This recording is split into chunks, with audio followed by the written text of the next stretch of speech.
What is a put and why would you want to sell them? And what does Warren Buffett have to do with this?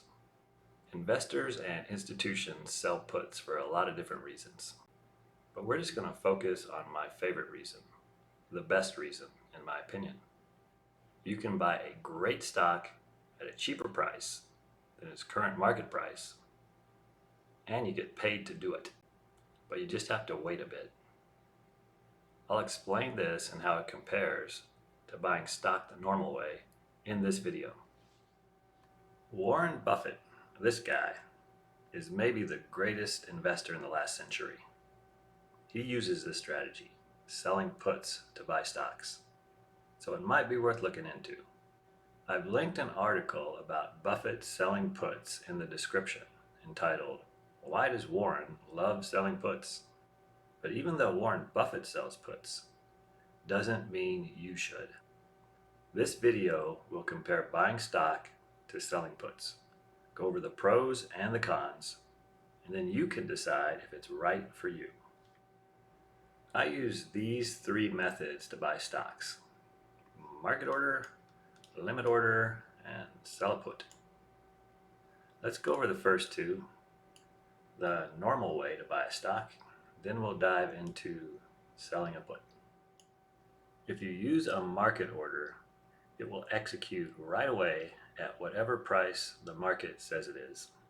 The order will probably execute at a price pretty close to the last quoted price. There's a little more complexity to it, like the ask, the bid, liquidity, etc., but we'll just push that aside because this video is about selling puts, not market orders. If you instead place the order as a limit order, the order will not execute until the market is able to fill that order at or below your limit price. The order may not execute at all if the market can't find shares at that price by the end of the day. If you enter the order as a limit order and also specify GTC, good till canceled, then it will keep trying to execute across many days. Here's a limit order example. Say Google's selling for 120 and you place a limit order GTC at 115, $5 below the current market price. Then that order will not execute until Google's price is around 115, which may never happen. This is a little bit like selling a put. So now let's explain selling a put. But first, please consider liking and subscribing if you're enjoying this content. When you sell a put rather than buy the stock, then you're writing a contract. You're agreeing to let someone else choose to put 100 shares onto you at a specific strike price anytime between when you sell that put and when it expires. That's why it's called a put. Again, a put contract has a strike price and an expiration date. As the seller, you're creating a contract, and once it sells and you collect the premium, then you are under the obligation to buy 100 shares at the strike price. If the buyer of the option or whoever currently holds the contract chooses to execute it anytime between when you sold that contract and when it expires. So how does this differ from the limit GTC order we went over earlier? It sounds a lot different, right? Let's go over the differences and keep a scorecard. The first difference is you get paid to sell this put. Someone's going to pay you a premium for your willingness to buy 100 shares at a certain strike price by a certain date. And you get to keep this premium in all cases. It doesn't matter if the put contract executes or not. That premium money is yours. That's not the case with a limit order. No one is paying you anything.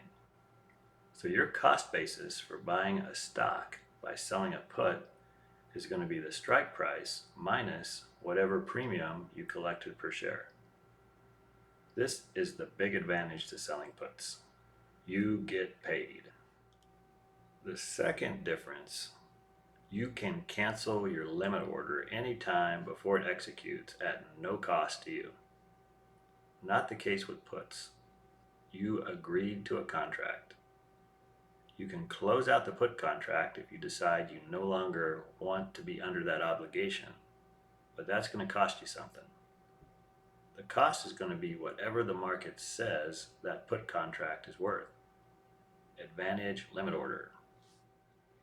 The third difference, if the stock price falls below your limit order price, then your limit order is going to execute and you'll be buying that stock as soon as that happens.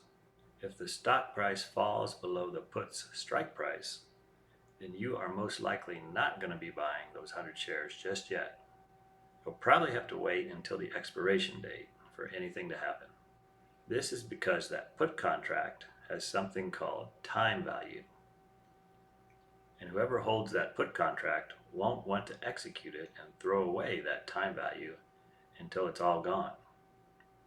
So with puts, the stock price could go below the strike, then back above the strike at expiration, and you won't be buying anything. Advantage, small, but I'd give the nod to the limit order because you don't have to wait as long. Fourth difference is that with limit orders, you'll always be buying the stock at the market price when the limit order executes. Not the case with puts. When you're selling puts and the put contract executes, you'll be buying the stock at the strike price, not the market price. This price could be significantly higher than the current market price if the stock's taken a big fall over the contract's lifetime. Advantage limit orders. The fifth difference, you can buy any number of shares with a limit order. 1, 10, 60, 150, doesn't matter. With put contracts, each contract is for exactly 100 shares. So selling puts on a stock with a high price like Tesla will pay a lot of premium, but you'll be under the obligation to buy 100 shares if it falls below the strike at expiration.